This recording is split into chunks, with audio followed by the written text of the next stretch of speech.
What should I know about Veritasium? It was under the blood moon.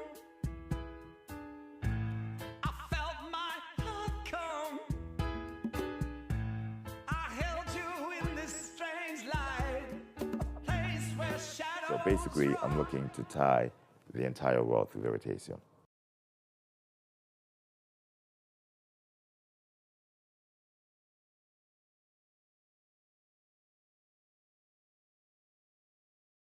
Well, for a little context, I'll tell you a little bit about myself. I got into this crypto space in 2012. Um, Somewhat like you, I saw that the direction that the economy was going, the direction that our government was going was not good for me. So I was looking for opportunities to get outside of the system. I participated in the Veritasium IDO in 2017 and have been accumulating ever since. And I'm a Thank you for member. that IDO, by the way. Yeah. It truly was a distribution event. So I'm a member of the Very DAO, which we may or may not talk about this session, but maybe we'll get into that later on. A little bit about you. I do want to give you a proper introduction. Middleton is known for predictions about the crash of the markets and large financial institutions before they occurred. Crane's New York business said Mr. Middleton has been startlingly accurate in the past. He forecast the collapse of the housing market in 2007 and 2008, warned of the demise of Bear Stearns weeks before it happened. He said EU finances were in terrible shape long before rating agencies downgraded the collective rating. In 2007, he founded Boom Bust Blog, a commercial financial advisory.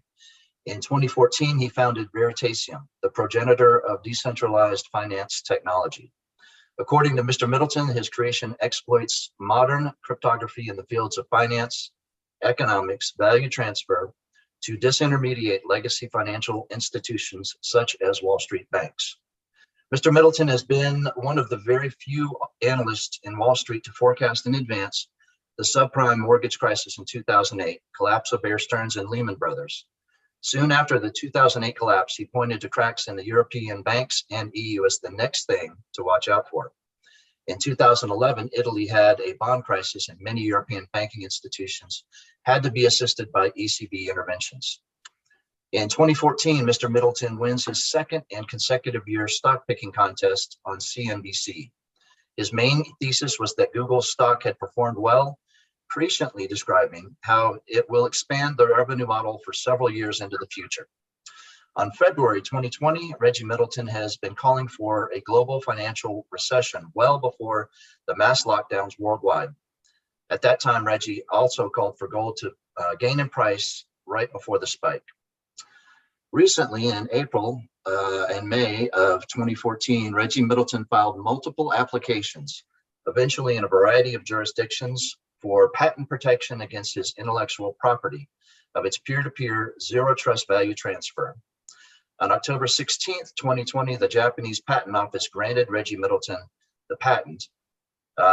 It covered an invention and materials not contemplated by the industry. Mr. Middleton also developed P2P digital currency swap applications utilizing his IP, placing Mr. Middleton as the pioneer and creator of DeFi, decentralized finance, currently the hottest sector in the cryptocurrency markets.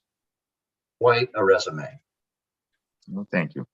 Let's add, I had a stagflation call in April of this year, I think, or slightly before, early 2021. Now that's the call du jour. And of course, I was super duper bullish on Bitcoin and consequently Ethereum. That's back when Bitcoin was about $120 to $200 a coin. And Ethereum, when I made the call, was $7 or $20 per F. So I don't follow daily, but I think Bitcoin's about 57,000. F is about 35, 3,600. So about 3,800 now. It's gone up today. Yeah. So let's dig into the questions. Are you ready? Let's go. All right. In 2005, Michael Burry of Scion Capital, which the movie The Big Short made him famous. saw that there was a problem in the housing industry. He noticed that the banking industry was bundling subprime mortgage paper with AAA loans into instruments called CDOs, collateralized debt obligations, and selling them on the secondary market, creating derivatives. Michael had an eidetic memory and literally memorized thousands of pages of mortgages in these instruments when he came to the conclusion that the mortgage industry was in a bubble that was going to burst. You predicted that Lehman and Bear Stearns collapse was imminent around 2007. How did you know that the market was going to collapse when everyone else thought the opposite? Well, I'm not sure if everyone else thought the opposite, but there are a few people who thought they can outrun it. I saw it because I was a real estate investor. I purchased small income producing properties, brownstones, which is a type of housing format in Brooklyn, downtown Brooklyn, Far Green, Clinton Hill. These are areas that had a lot of fundamental reasons to put money in. A, you had relatively easy credit terms. B, you had gentrification, which meant that you had new money coming in. And C, the market rebounds didn't have a lot of money flowing out of real estate. This is before money started flowing into real estate heavily. So this was circa 2000 or so.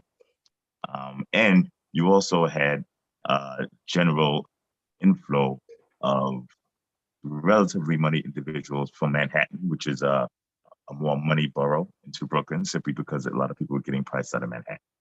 Okay, so that was the fundamental reason. Then fundamentals went straight to Lululand.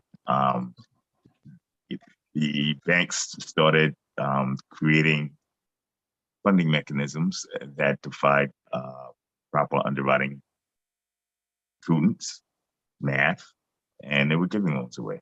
They were giving loans that were almost guaranteed to collapse. The reason was because the banks didn't hold on to these loans.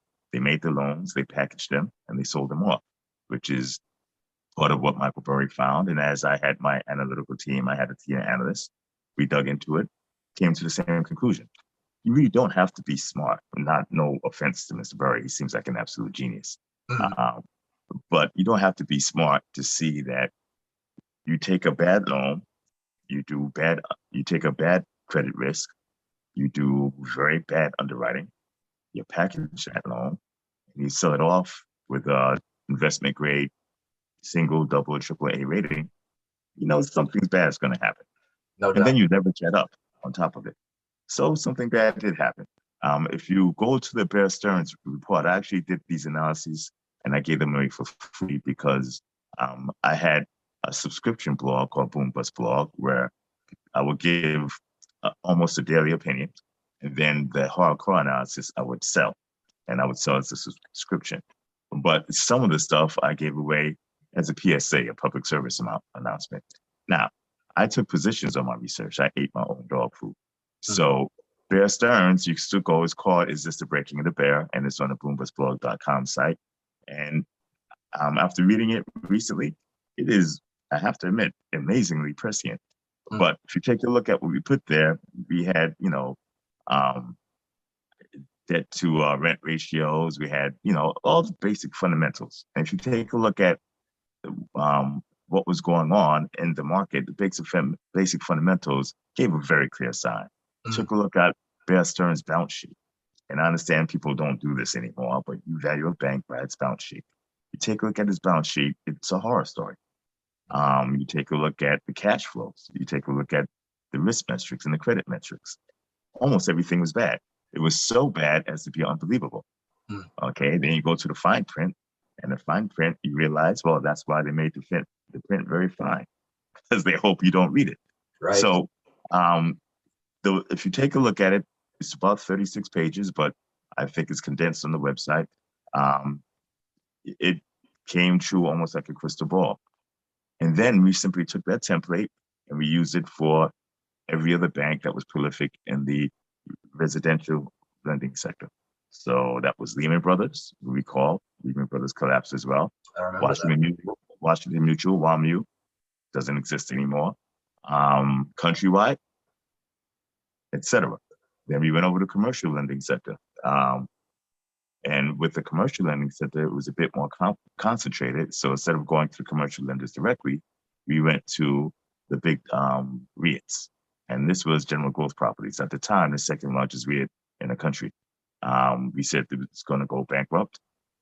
They did not like that. As a matter of fact, they actually mentioned me twice in their earnings call, two separate earnings call, insulted me. And they sent me the CFO, sent me a nasty communication and did a press release quoting a blogger, which is unusual. So I was anticipating them to sue me, but they didn't get a chance. Do you know why? No, because the truth hurts. No, because they had to file bankruptcy. Right. They were busy with something else, right? That was a rough ride because I had to hold on to that position for a year and 2 or 3 months. Wow. So that was a rough ride. I was doing out of the money puts and rolling them over. And it was very volatile. But at the end, math is math. You know, you throw a ball up in the air, you could throw it very high. Sooner or later, it's going to come back down. Gravity takes its effect. No doubt. Expect to see a lot of that coming around now. China is now paying the piper for basically its profligate lending and its ambiguity in reporting. Ambiguity is a polite way of saying allowed lies, etc. And then I hear a lot of the pundits, the smart people. I'm not one of those, by the way. I'm not that smart. But I disagree, by the way. And a lot of them saying, well, China's in trouble, this and that. It's not necessarily contagion. China's not as leveraged as the US was, etc. Maybe yes, maybe no. But what makes anybody think that China's troubles are not shared by the greater Asia, Europe, and the US? So Well, I have quite a. Go ahead. Go ahead. No, I was going to say that's a good segue into my next question. So go ahead and finish your statement, and then I'll go into the second question. So there are quite a few videos I've put up over the past year where I'm just walking down the street in Manhattan, in Brooklyn, and realize in New York, Manhattan is the capital epicenter of the country. I think many can agree with that. New York is in general, Manhattan is in specificity. And you can expand to the world, and I think Manhattan still holds that. Because Manhattan holds Wall Street, it holds the largest concentration of Fortune 500 companies, et cetera, et cetera. Ghost town, 55% vacancy rates in the global epicenter of capitalism. Yeah, the red flag if I ever saw one. And you're making fun of China. So, No, ironically, yeah.